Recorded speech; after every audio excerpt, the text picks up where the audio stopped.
Então vamos agora fazer a frente B, né? Capítulo 5 do livro, primeira lei de Newton, princípio da inércia.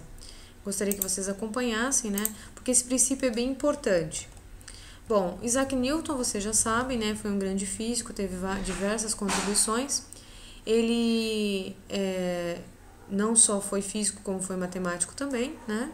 Mas claro que ele se baseou em vários outros trabalhos de outros físicos, né? Para construir as leis de Newton.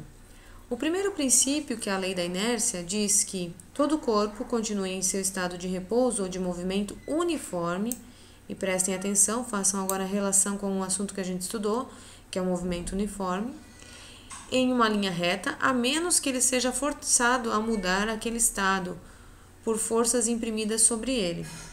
Bom, esse foi trazido do princípio, hoje esse conceito é um pouco mais amplo, né? O princípio é o livro do Newton, do Isaac Newton, né? Então vamos ver mais ou menos como é que foi esse contexto histórico, né? Aristóteles disse que o movimento do corpo não era um estado natural.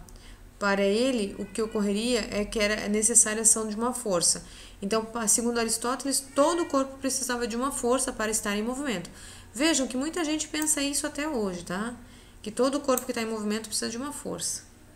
Galileu contribuiu com a seguinte informação: inércia consiste na tendência natural de que os corpos têm de manter sua velocidade constante. Galileu tinha uma ideia do que era inércia, né? Mas ele não teve o conceito da inércia amplamente entendido como Newton fez. Inércia. Então, algumas diferenças, né?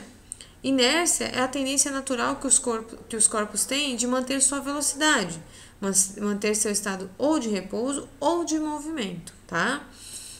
A grandeza física que mede a quantidade de inércia se chama massa, tá? Então, a massa está relacionada à quantidade de inércia de um corpo. Bom, aqui tem uma tirinha do Garfield, né? Estou com inércia, né? Aí, aqui na primeira tirinha, ele diz: você é preguiçoso. Não, estou conduzindo uma experiência científica. Preguiçoso. Estou testando a primeira lei da física. Preguiçoso. Corpos em repouso tendem a permanecer em repouso. Não mandei você se movimentar um pouco hoje? Obviamente, John não está levando em conta a rotação da Terra. Ou seja, às vezes percebemos que, né? Claro que se não existe nada para te tirar do estado de repouso ou de movimento uniforme, você vai permanecer nessa situação indefinidamente, tá? Porque quando o movimento é uniforme, não podemos, na verdade, distinguir repouso de movimento, né? Porque a diferença é que no movimento uniforme a velocidade é sempre constante.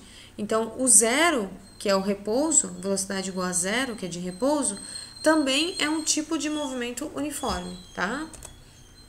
Em algumas situações a gente pode explicar a lei da inércia. Por exemplo, no ônibus. Quando o ônibus freia, os passageiros parece que são jogados para frente, mas não. É porque eu estou freando apenas o ônibus. E como os passageiros estavam com velocidade, eles continuam com a mesma velocidade. Eles estavam em movimento e continuam em movimento, tá? Até que uma força, ou seja, você se segurando nessas barras aqui do ônibus, faça você parar, ou seja, ficar em repouso. Outra situação é aqui o carrinho, né? Tem o cachorrinho começa a puxar o trenó, né? E a criança parece que é jogada para trás, mas não, tá? O movimento, o menino estava em repouso, né? Em relação ao solo, ele tende a permanecer em repouso. Como o trenó é puxado para frente, é como se ele escorregasse para trás, porque ele está parado, então como se ele escorregasse para trás. Então vejamos algumas aplicações aqui do primeiro princípio da lei de Newton, que é a inércia. O cinto de segurança é um desses acessórios que usa, né, a lei da inércia como um dos seus princípios. Num choque, então, de um carro, com uma colisão de um carro com qualquer obstáculo, o corpo estava em movimento com a mesma velocidade do carro. Quando o carro é parado pela colisão, o corpo tende a permanecer em movimento. Então, é necessário ter um cinto de segurança para que você não saia voando. Então, de acordo com a lei da inércia, o que acontece com a força resultante? A força resultante sobre o corpo é nula, né? Então, eu não tenho força agindo sobre o corpo. E mesmo assim, ele se move. Vejam, um pensamento lá do Aristóteles, ele estava errado, né? Ele achava que o corpo só se movia quando tinha uma força agindo sobre ele. E a gente percebe que na primeira lei de Newton, na inércia, a somatória de força sobre o corpo é zero, mas o corpo está em movimento com velocidade constante, tá? Ele pode estar então em repouso, onde essa velocidade constante tem valor zero, ou em movimento uniforme, que é uma velocidade diferente de zero.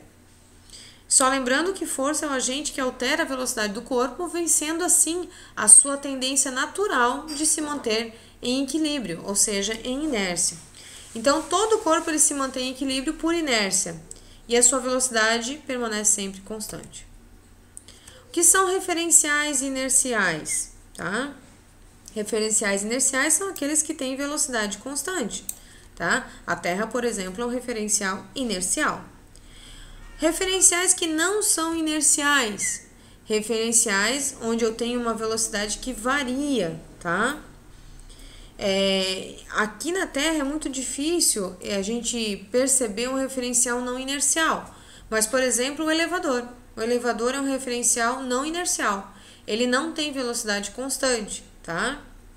Então, é importante a gente perceber em alguns momentos, né, que quando ele sai da velocidade zero e começa a ter uma determinada velocidade, ele não tem velocidade constante. Mas depois que ele inicia seu movimento, aí sim ele passa a ter velocidade constante. E aí sim ele passa a ser um referencial inercial. Ele é um referencial não inercial no início, mas depois ele passa a ser um referencial inercial quando ele está com velocidade constante. Agora, se eu corto as cordas do elevador aqui e ele desce acelerado, esse referencial passa a não ser mais inercial. O que é então um referencial inercial? Aquele que tem velocidade constante, que não tem aceleração.